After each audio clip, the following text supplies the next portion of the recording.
जय श्री श्याम दोस्तों, राधे राधे। आज के वीडियो में आप सबके साथ शेयर कर रही हूँ भगवान श्री कृष्ण के जन्मोत्सव के बाद यानी कि जन्माष्टमी पर्व के बाद भगवान जी की जो छठी है वो हमें कब मनानी है। इसके साथ ही साथ मासिक धर्म या पीरियड्स आ जाए तो हमें भोग प्रसाद जो है वो क्या बनानी है, कैसे बनानी है, पूजा पाठ कैसे करना है।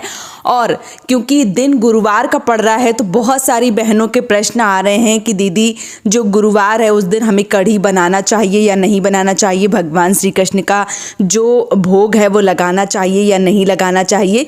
इन संपूर्ण प्रश्नों के बारे में आज के वीडियो में आप सबको जानकारी जो है वो मिलने वाली है। तो चलिए वीडियो को कर लेते हैं शुरू और जान लेते हैं छठी के बारे में समस्त महत्वपूर्ण जानकारी।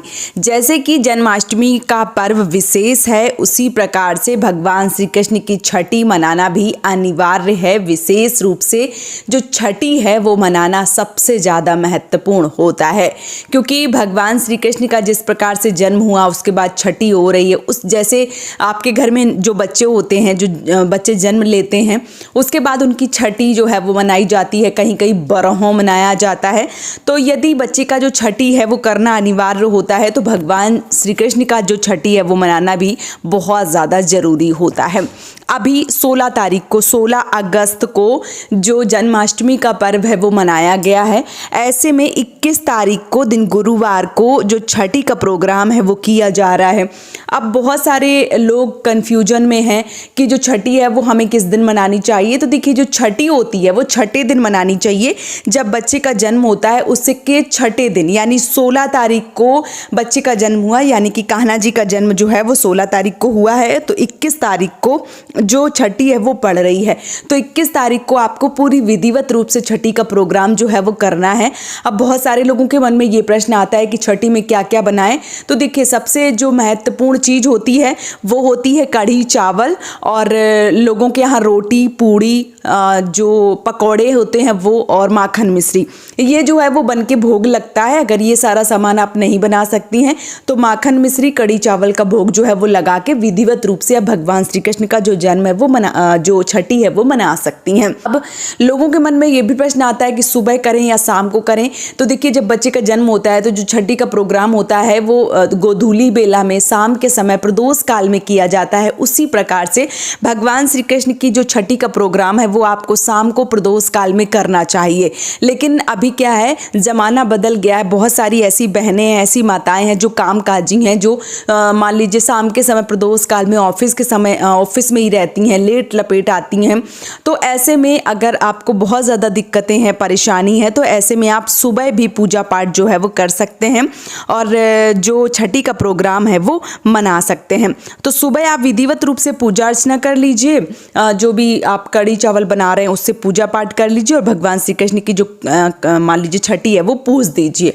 और अगर आप मान लीजिए गृहिणी हैं, आप हाउस वाइफ हैं, तो आप शाम के समय जिस प्रकार आप शाम की संध्या आरती करती हैं, पूजा करती हैं, शाम का दिया जलाती हैं, उसी समय आपको जो छठी का प्रोग्राम है वो करना चाहिए। और बहुत सारी बहनें जो मासिक धर्म या पीरियड से गुजर रही हैं उनके मन में ये प्रश्न आता है कि ऐसी अवस्था में हम क्या करें।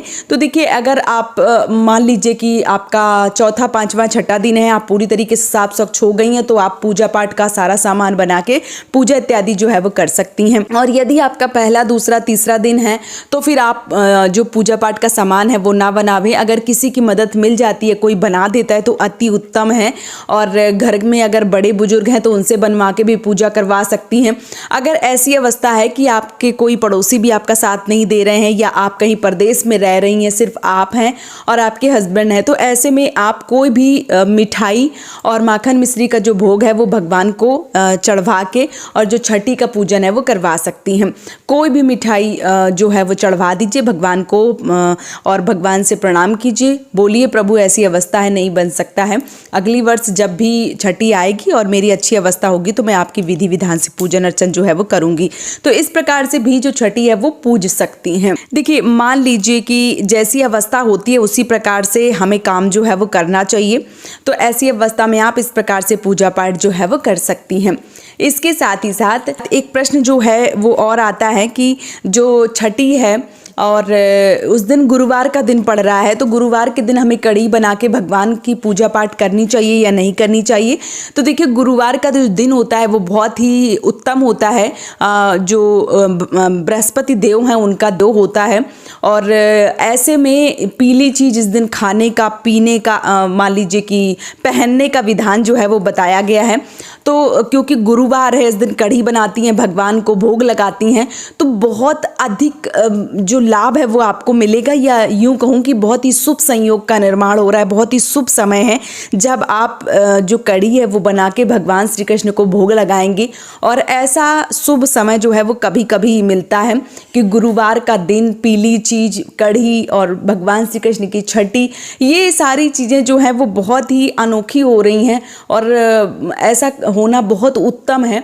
तो ऐसे में आप मन में संशय ना लाएं, आप पूरी विधिवत रूप से कढ़ी चावल, रोटी, पूड़ी या जो भी आपके यहाँ बनता है वो सारी चीज़ें जो है वो बना के और भगवान श्री कृष्ण का जो भोग प्रसाद है वो बनावें, और छठी का जो पूजन है वो पूरी विधि विधान से आपको करना चाहिए। तो भगवान श्री कृष्ण की जो छठी है वो 21 तारीख को है, दिन जो है वो गुरुवार पड़ रहा है। 16 तारीख को अगर आपने जन्माष्टमी का पर्व मनाया है तो आप 21 तारीख को जो छठी है वो पूज लीजिए, और यदि आपने 15 तारीख को मनाया है तो आप 20 तारीख को छठी का प्रोग्राम जो है वो कीजिए। वैसे ज़्यादातर लोगों ने 16 अगस्त को ही भगवान श्री कृष्ण का जो जन्म है वो मनाया है, तो इस हिसाब से 21 तारीख को ही जन्माष्टमी के हिसाब से 21 तारीख को ही जो भगवान श्री कृष्ण की छठी का प्रोग्राम है वो मनाया जा रहा है।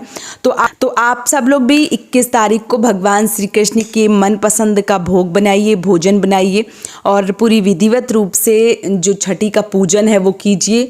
और इससे ज़्यादा कोई बड़ी बात हो ही नहीं सकती है कि बहुत ही शुभ संयोग का निर्माण हो रहा है, दिन गुरुवार का पड़ रहा है, तो जो छठी वाले दिन आप कढ़ी बनाती हैं तो बहुत ज़्यादा उत्तम है। तो यदि आपके मन में कोई भी संशय चल रहा था तो उम्मीद करती हूँ इन संपूर्ण प्रश्नों का जवाब आपको मिल गया होगा। यदि अभी भी कोई मन में प्रश्न आ रहा है तो आप हमें कमेंट में लिख सकते हैं, मैं आपके सभी प्रश्नों का जवाब जो है वो कमेंट बॉक्स में ज़रूर दूंगी, और ज़्यादा कमेंट आएंगे किसी और प्रश्न पे तो मैं उस पर वीडियो जो है वो बना दूंगी। और यदि आप पूजा पाठ से जुड़े या जो भी ट्रेंडिंग टॉपिक आते हैं, जो भी पूजा पाठ आती रहती हैं, उन सभी के बारे में जानना चाहते हैं, या खाटू श्याम के बारे में जानना चाहते हैं, उपाय जानना चाहते हैं, तो आप इस चैनल से जुड़ जाइए। इसके लिए आपको इस चैनल को सब्सक्राइब करना होगा, वीडियो को लाइक करना होगा, नीचे कमेंट बॉक्स में जय श्री श्याम ज़रूर लिखना होगा, और आप इस चैनल से जुड़े रहेंगे तो आपको समय समय पे सारी जानकारी जो है वो मिलती रहेगी, और आपको सभी व्रत त्योहारों के बारे में पता जो है वो चलता रहेगा। आज का ये वीडियो आपको कैसा लगा है आप हमें ज़रूर बताएं, और वीडियो देखने के लिए आप सबका तहे दिल से आभार, धन्यवाद। आज का ये वीडियो मैं यहीं पे समाप्त कर रही हूँ दोस्तों। जय श्री श्याम, राधे राधे।